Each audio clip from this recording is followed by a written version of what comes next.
ஒரு மிக மோசமான ஒரு நோயாக மாறி உண்மையிலே இன்றைக்கு ஸ்ரீலங்கா அரசின் கட்டுப்பாட்டில் அல்லது கட்சியின் கட்டுப்பாட்டில் ஊடகங்கள் இருந்தாலும் ஊடகங்களின் கட்டுப்பாட்டுக்கு அமைய வேண்டிய ஒரு துப்பாக்கியமான நிலைக்கு இவர் தங்களை தாங்களே ஆக்கி கொண்டு விட்டார்கள். இப்போ பாருங்கள், ஊடகங்களின் வலிமை. நான் சொல்ல வரக்கூடிய செய்தி என்னவென்றால், இந்த எதிர்மறையிலும் ஒரு வலிமை செய்தி இருக்கிறது.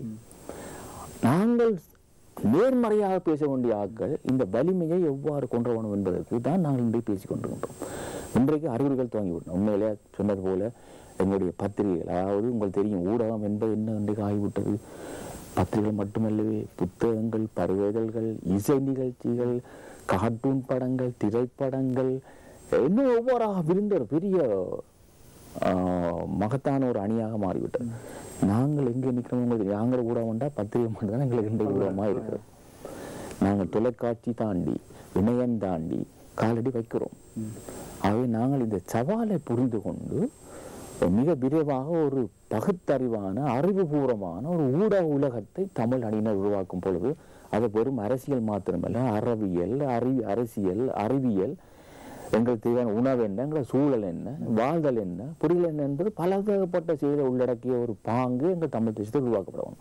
அது இன்றைக்கு நாங்கள் கொழும்பிலே, நான் பேச சொல்ல விரும்பவில்லை, கொழும்பிலே அல்லது பல்வேறு சித்திரங்களை பார்க்கும் பொழுது அந்த துணிப்பு இன்றைக்கு வந்துவிட்டது. அது விடுதலை போராட்டத்தினுடைய வெளிப்பாடு தான். அந்த இவ்வாறான மாற்று சிந்தனையை கூட போராட்டம் தான் உள்வாங்கி இருக்கிறது. ஆகவேதான் அந்த தேசியம் என்ற எந்த நிலைக்குள்ளே ஊடகங்களுடைய உருவாக்கத்துக்கு அப்பாலே ஊடகம் நோக்கிற சவால் என்று தனியாக பார்க்க வேண்டியது ஆகிவிட்டது. இதில் இன்னொரு விடயம், அதாவது இப்போ நான் கேட்கின்ற விடயம் சில வேலை குறுகிய விடயமாக இருந்தாலும் கேட்க வேண்டிய தேவையின்பாலை நான் கேட்க வேண்டிய ஆசை எனக்கு இருக்கிறது. அதாவது இந்த பின்னணியிலையும் கூட தமிழ் தேசியம் தொடர்பாக நான் கதைத்து கொண்டு வருகிறோம் என்கின்ற வகையிலே தமிழ் தேசியம் சார்ந்த ஊடகங்கள், இப்போ உதாரணமாக இப்படி பார்க்கலாம். அதாவது விற்பனை ஊடகங்கள் விடுதலை கருத்துக்களை சொல்ல கருத்துருவாக ஏற்படுத்த வேண்டிய ஊடகங்கள். அப்போ இந்த விற்பனை ஊடகங்களுக்கும் விடுதலை ஊடகங்களுக்கும் இடையிலே பெரிய ஒரு சிக்கல் இருக்கிறது. அப்போ அதையும் தாண்டி இந்த ஊடகங்களுடைய கருத்துருவாக வெற்றி அடைய வேண்டும் என்கின்ற மிகப்பெரிய நெருக்கடியை இன்றைக்கு தேசிய ஊடகங்கள் சந்தித்து கொண்டிருக்கின்றன. இதற்கு உங்களுடைய கருத்து என்ன? எங்களுக்கு எல்லாமே ஒரு வித்தியாசமாக தான் இருக்கிறது. எங்களோட சூழலிலே எல்லாமே ஒரு வேறுபட்டா. என்னென்னு பார்த்தீங்கன்னா, விற்பனை ஊடகங்களுடைய போக்கு என்பதற்கு மாற்றாக விடுதலை ஊடகங்கள் என்று உருவாகி கொண்டு வருகிறது. அது நாங்கள் இங்கே பேச முடியாது இருக்கிற ஒருபடியும். இந்த விடுதலை ஊடகங்கள் இரண்டு பணியை செய்ய வேண்டியிருக்கிறது. செய்தி பணியையும் செய்ய வேண்டியிருக்கிறது, உணர்வு பணியும் செய்ய வேண்டி இருக்கிறது. அதே நேரத்தில் எங்களுடைய அந்த மற்ற வணிக ஊடகங்கள் ஒரே பணியைத்தான் இதுவரை செய்தார்கள். இப்பொழுது மெல்ல மாற்றம் தொடங்கியிருக்கிறது. ஆகவே இந்த ரெண்டு ஊடகங்களும் ஏதோ ஒரு வகையில் சந்திக்க வேண்டிய இது பரப்புரை ஊடகங்கள் என்று நாங்கள் ஆகிவிடக்கூடாது. அதான் நான் சொன்னேன், எங்களுக்குள்ள சிக்கல் என்னவென்றால், நாங்கள் இயக்கம் சார்ந்து அல்லது மொழி சார்ந்து இனம் சார்ந்து எது செய்தாலும் பரப்புரை என்ற வடிவத்துக்கு நாங்கள் போக முடியாது. அதுதான் பிறகு சொல்லுவார். ஆக நாங்கள் இன்றைக்கு நிச்சயமாக எங்களுடைய ஊடகங்கள் கூட, நீங்கள் கூட, எங்களுடைய வானொலி கூட, நீங்கள் வரக்கூடிய எதுவும் கூட ஒரு முழுமையான பணியை இவர்கள் செய்ய வேண்டும். அதுதான் இந்த தேசம் இதை பார்த்து கொண்டிருக்கிறது. ஒரு புதிய பணி எங்களுக்கு தரப்பட்டிருக்க புதிய. அதில் நான் ஒன்றை சொல்ல வேண்டும், உங்களுடைய தொலைக்காட்சி இதில் ஒரு புதிய அடியை எடுத்து வைத்திருப்பதை நான் பார்க்கிறேன். பல்வேறு ஆட்கள், பல்வேறு செய்திகள், பலதரப்பட்ட முனைகள், குறிப்பாக தின்பமுள்ள செய்திகள், அங்கு மக்கள் வாழ்வு எல்லாம் மிக தெளிவாக பிரகலிப்பது. இது முக்கியம். இது முக்கியம் தப்பாலே சமமான ஒரு நல்ல ஒரு பங்கு பற்றலுக்கூட ஒரு அடி எடுத்து வைப்பது நான் உண்மையில் மகிழ்ச்சி அடைகிறேன். நாங்கள் இப்போ நிகழ்ச்சியின் நிறைவு பகுதிக்கு வந்துவிட்டோம் நினைக்கிறேன். இந்த இன்றைய தலையங்கமே, அதாவது தமிழ் தேசியம் ஊடகங்கள், இதுக்கான விடயமே, அதாவது இந்த ஊடகங்கள் ஊடாக தமிழ் தேசியத்தை எப்படி வெளிப்படுத்தலாம் என்கின்ற அடிப்படையிலே நாங்கள் இந்த சில நிறைய விடயங்களை பார்த்துருக்கோம். இப்பொழுது சமகாலத்திலே இன்றைய காலகட்டத்தை பார்க்கிற பொழுது உண்மையிலே சமாதான காலம் என்று சொல்லுகிறார்கள், சத்தம் இல்லாமல் யுத்தம் நடக்கிற காலம் என்று சொல்கிறார்கள். இப்படி பல வியாக்கியானங்கள் சொல்லிக் கொண்டிருக்கிறார்கள். இன்றைய காலகட்டம் தமிழர் தரப்பு, அதாவது தமிழ் மக்களுக்கு புதிய அனுபவமாக இருக்கிறது.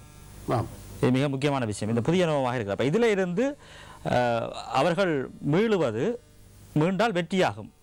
அதே வேளை அது மாறி நடக்கமாக இருந்தால் இது அவர்களுக்கு பொறியாக இருக்கும் என்று ராஜேந்திர வட்டாரங்கள் தகவல் தெரிவிக்கின்றன. இந்த சூழ்நிலையிலே, இத்தகைய பின்னணியிலே, இன்றைய காலகட்ட பகுதியிலே தமிழ் ஊடகங்கள் எத்தகைய பங்களிப்பை செய்ய வேண்டும் என்று நீங்கள் நினைக்கிறீர்கள்? என்னுடைய அபிப்பிராயம் என்னவென்றால், இந்த எங்களுடைய உரிமை போராட்டத்தின் சாராம்சமான தமிழ் தேசியம் பற்றி அவர்கள் அதன் நன்கு உணர்வுபூர்வமாக அறிவுபூர்வமாக உள்வாங்கி அதனை எவ்வாறு சொன்னது போல எழுதுகிறார்கள் வெளிப்படுத்துகிறார்கள் என்பதுதான் மிக முக்கியம். ஏனென்றால் இந்த போராட்டத்தின் இந்த உரிமை போரினுடைய சாரம் தமிழ் தேசியம். இந்த சொல்லை நாங்கள் இந்த சொல்லை நாங்கள் ஏற்கனவே கண்டுபிடிச்சிருந்தாலும் சொல்லியிருந்தாலும் கூட இன்னைத்தான் அது ஏற்றுக்கொள்ளப்படுது. அந்த சாரத்தை நாங்கள் உணர்ந்து கொண்டு அதற்கேற்ற வகையில் அதனை கொண்டு செல்வதற்கு வேண்டிய தொழில்மை சிறப்புடன் தொழில் வேலை சிறப்புடன் அதனை கொண்டு செல்ல வேண்டும். அது மாத்திரமல்ல, இது தமிழருடைய உரிமை போராட்டத்தினுடைய அடித்தளமாக ஆணிவேராக இன்னும் சங்கீத பாஷையில் சொன்னால் ஆதார சுருதியாக இருக்கிறது. இந்த சுருதியில இருந்து அந்த பாட்டு எல்லாம் கிளம்பும். சுருதி லயம் பேசுறது, அந்த லயம் அந்த தளத்துல நின்று கொண்டு பேசுவோம்.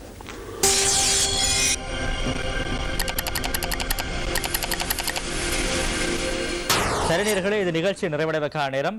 மதிப்புக்குரிய பேராசிரியர் கார்த்திகேசு சிவத்தம்பி அவர்கள் குறிப்பிட்டதைப் போலவே தமிழர்களுக்கான இலட்சிய தீர்வு என்பது தமிழ் தேசியத்தை அடிநாதமாக கொண்டே அமைய இருக்கின்ற காரணத்தினாலே அதை வலுப்படுத்தக்கூடிய வகையிலே தமிழ் ஊடகங்கள் யாவையுமே தங்களுக்கான தொழில்நுட்ப சிறப்பு தேர்ச்சியோடு தொடர்ந்தும் பணியாற்ற வேண்டும் என்கின்ற செய்தியோடு இன்றைய நிலவரம் நிகழ்ச்சியை நாங்கள் நிறைவுக்கு கொண்டு வருகின்றோம். அந்த வகையிலே இன்றைய சிறப்பு நிலவரம் நிகழ்ச்சிக்கு சிறப்பு விருந்தினர்களாக பங்கேற்றுக் கொண்ட எங்களுடைய மதிப்புக்குரிய பேராசிரியர் கார்த்திகேசு சிவத்தம்பி அவர்களுக்கும், தமிழீழ விடுதலை புலிகளுடைய முக்கிய உறுப்பினர் திரு காவே பாலகுமார் அவர்களுக்கும், தமிழீழ தேசிய தொலைக்காட்சி சார்பாகவும் நேர்களாகிய உங்களின் சார்பாகவும் மனமார்ந்த நன்றிகளை தெரிவித்துக் கொண்டு உங்களிடமிருந்தும் இந்த நிகழ்ச்சி தொடர்பாக நாங்கள் நிறைய கருத்துக்களை எதிர்பார்க்கிறோம்.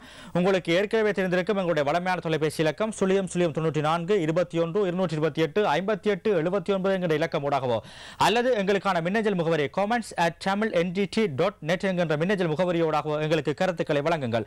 அதேபோல தொடர்ந்துமே கருத்துக்களை வழங்கி வருகின்ற அனைவருக்குமே தமிழீழ தேசிய தொலைக்காட்சி சார்பாகவும் குறிப்பாக நிலவரம் நிகழ்ச்சி குழுவினர் சார்பாகவும் எங்களுடைய மனமார்ந்த நன்றிகளை தெரிவித்துக் கொண்டு மீண்டும் அடுத்த நிலவரம் நிகழ்ச்சியில் உங்களை சந்திக்கிறோம். வணக்கம்.